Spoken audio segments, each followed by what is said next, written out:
Hey, Frontline fans, welcome back to Comic Frontline. And fans, you're with me, Mike Spider Slayer, bringing you that all important comic book review to help you guys make a decision on what comic books to buy. And today, guys, we're going to be talking about Red Lanterns, issue number 30. That's right. This is called Judgment Day, part one of three. And yes, if you do not know this by now, Kara, which is Supergirl, is part of the Red Lantern Corps. Now, her involvement in her side of the story and Supergirl issues haven't been that great. But when it comes to the Red Lanterns issues, I feel that it's better, and of course it focuses more on the Red Lanterns, and I thought this issue did a pretty good job at that. So Charles Soule is our writer of this particular issue, and I want to give my props up to Charles Soule. The man is writing a lot of stuff this year, and most of it, a lot of it's been pretty solid. So I want to give my hats off to the guy because he's done a very good job in a lot of books. The artwork in here is I've thought it's always been consistent since it's been taken over. And it has our traditional inks here, but this is it's darker, a little bit heavier in the inks, but I think it fits this style of art or this book because your Red Lanterns are rough around the edges. They're a little bit gray, and it adds that specific detail. There's Zox there. So I enjoyed it, and Supergirl in this issue looks like a little bit more of a badass in this issue, but what I would have loved to see her change a little bit more. Where you've seen so many dramatic changes from other Red Lanterns, she's kind of stayed the same except with a different costume and a mask, which is weird. You get this mysterious new Red Lantern that's in this issue as well. That's completely raged out of control, and I think again the artwork is really well done. So what did I think of this specific story? Again, I thought it was good. For me personally, I feel that the Red Lantern series is always entertaining. For some people, I might feel that if you're a Supergirl fan, that you might get turned off from this because of the way Supergirl is written in the book and how much of a whiny character she actually is. So first off, we get to see this judge that's in this courtroom, and she's actually doing this trial in this issue here, and she sentenced someone to death. But then what happens is she gets assassinated in her own courtroom, which was totally unexpected. And when I first started reading this issue, I'm like, what does this have to do with anything that's going on in the series right now? I had no idea what to expect from this.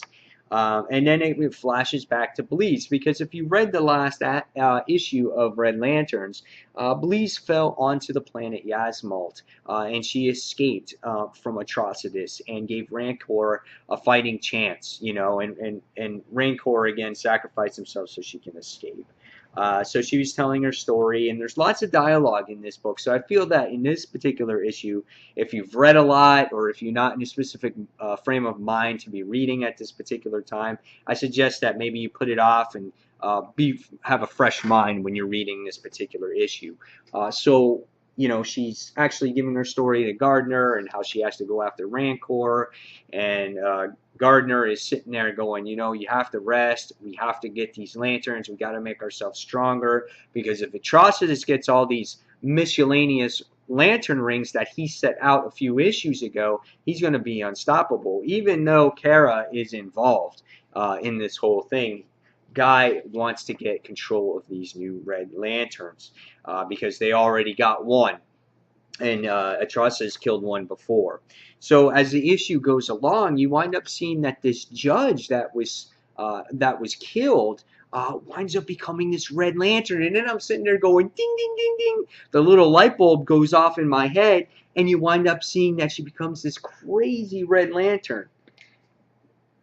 And it's insane. Sorry, there's this bee that's flying around in here. So anyway, it becomes this crazy Red Lantern, and you're just like, holy cow, I can't believe this is happening.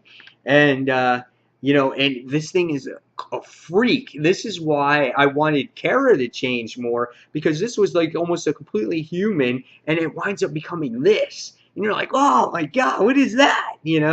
And she just like rages on, and she like spews lava all over the place and just is killing all her people. So after some discussion, Zox and Guy and Kara and Belize and all of them wind up going out to go after the this major Red Lantern source, and that is obviously this judge that was assassinated. So just as they get to their specific area where they're going to come across this lantern, we find out that Atrocitus gets there first, but does not have control of this lantern yet. And Guy and everybody is kind of crapping in their pants because this Atrocitus is there, and they haven't confronted each other since Guy Gardner got rid of them issues back. And next, what happens is this continues in Supergirl issue number 31, which is on sale, I think, in a few weeks. So yeah, after reading this issue, I have a few of my friends that didn't really like this issue all that much, but again, I really enjoyed it. You might have to be in the right frame of mind, and if you're not a fan of Supergirl right now, what she's going through, this might be a turnoff for you. But I love how these Red Lanterns are fighting over each other. I think that's really cool. I think it's really neat that they're fighting over these Red Lantern rings and get them to them first. So yeah, I think it's really, really awesome, and I can't wait to see where the story goes from there. So guys, as always, thank you for watching Comic Frontline. Until the next comic book review, this is Mike Spider Slayer signing off. Take care, everyone. See you soon. Bye.